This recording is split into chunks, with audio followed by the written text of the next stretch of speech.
Hi guys, it's Jen here at Check Her Joy, and this time I'm reviewing The Complete Persepolis by Marjane Satrapi. And this is a graphic memoir about her experiences growing up in Iran during the Islamic Revolution.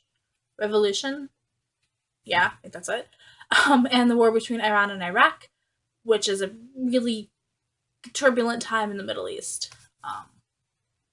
So this happens between like the 1980s, 1979 to like the mid 1990s. So I read this as part of Our Shared Shelf, which is a Goodreads book group started by Emma Watson, feminist book group, whatever. I'll put the link to that group down below also if you want to check that out. I read this book in one day, not quite one sitting, but like throughout the entire day. I finished it like really quickly. It totally pulled me in, and it's really intriguing.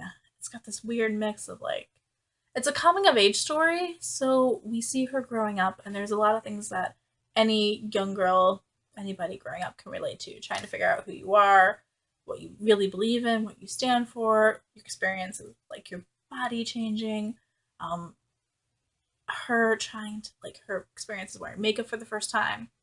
And because she's in Iran, that's all a lot more complicated. At the start of the book, they've just had like this big revolution. Islam, the the country's been taken over by very conservative, very strict Islamic leaders, and the women now have to wear the veil, and it's very restrictive, especially to girls. And so she has to deal with these changes. And she says, like, she even points out that maybe this wouldn't have been as hard for her if she'd grown up that way. But because it happens right when she's like 10, she's grown up knowing what it's like to have freedom and not have to do these things. And she doesn't quite understand why all of a sudden these things are being forced upon her. And she has very progressive parents who are very open about explaining these things to her. And so we get this introduction. So even if you know nothing about this world, about what's going on in the context of history, she explains it as she's trying to figure it out herself, which is very helpful. So as a child, she's very rebellious. She'll wear the veil, but like leave some of her hair like exposed, which you're not supposed to do. Um, she still wants to wear like jeans and wear the newest tennis shoes. She wants to listen to music that's banned.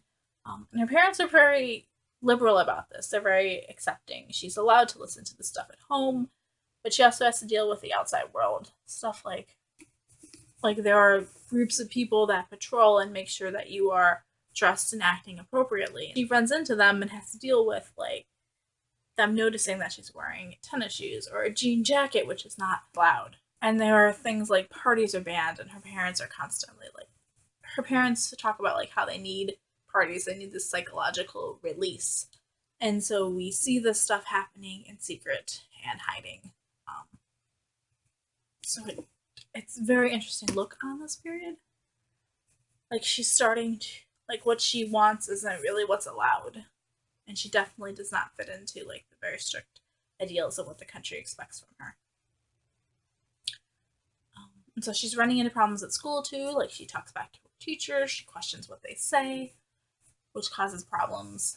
Um, and then the whole thing with the war itself is that it's very dangerous physically also, like there are bombings going on. And so later in the book, when she's about 14, she gets sent off to go to school in Vienna, Austria. Um, and how she's on her own. She has kind of connections that are her mom's, but not terribly close connections. And so she feels very separated. She looks different than all the Europeans around her, and she acts different, and she's seen war, and she doesn't quite fit in to this new world. And she's in Austria where they speak German, and she speaks French, so it's very hard for her to communicate with everybody.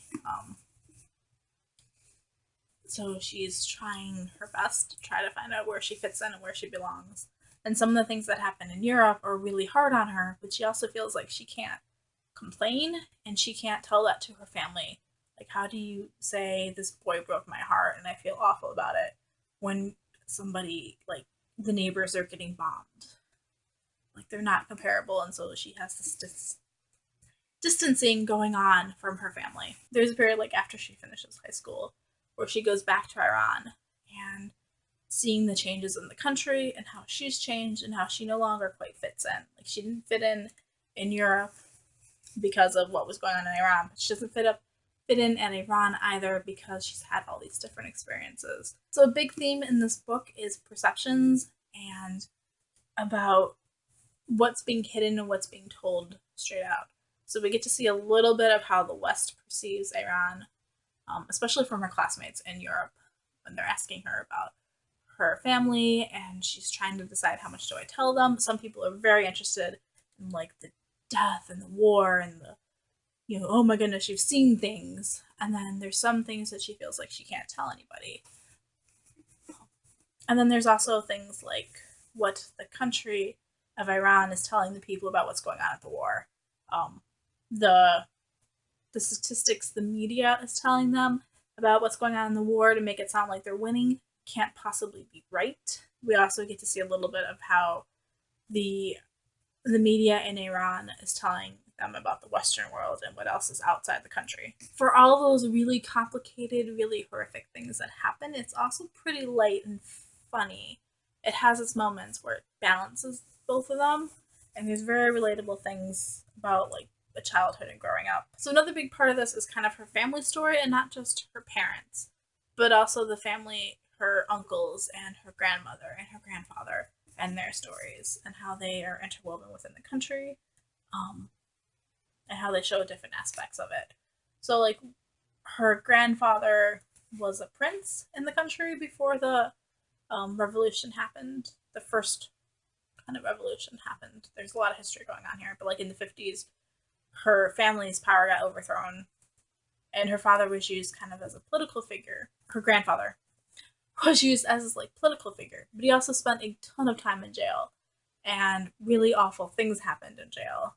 And one of her uncles has spent a lot of time in jail, and so she gets to, by hearing her family story, also finds out a lot more about the history of the country.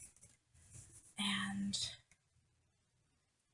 this does a really good job of describing the history of the region, of what's going on, and getting to see that political aspect of it, while still it's humanizing because it's one girl's story, and she really does struggle with what she thinks about this war and this what's happening in the country and trying to fit in, if for no other reason than survival. I love the art in this book because it's all very simplistic. It's just black and white, but what she can do with that medium is really awesome. And the way the storytelling happens, and sometimes a picture is worth more than a bunch of words. So education is a huge theme in this book, and how being educated can help you achieve what you want and make you more informed, but also get her to certain points. Like a big part of why she left the country in the first place was education, and she is constantly trying to inform herself about what's going on in her country as she tries to make sense of what's happening. Like, just all of a sudden there's war going on and everything's changing, and she's trying so hard to understand it all.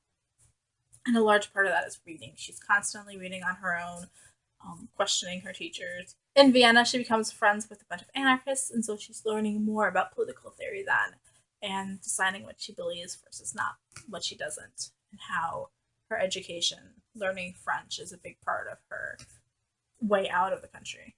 Really is 5 stars. There's nothing about this that isn't absolutely perfect and amazing.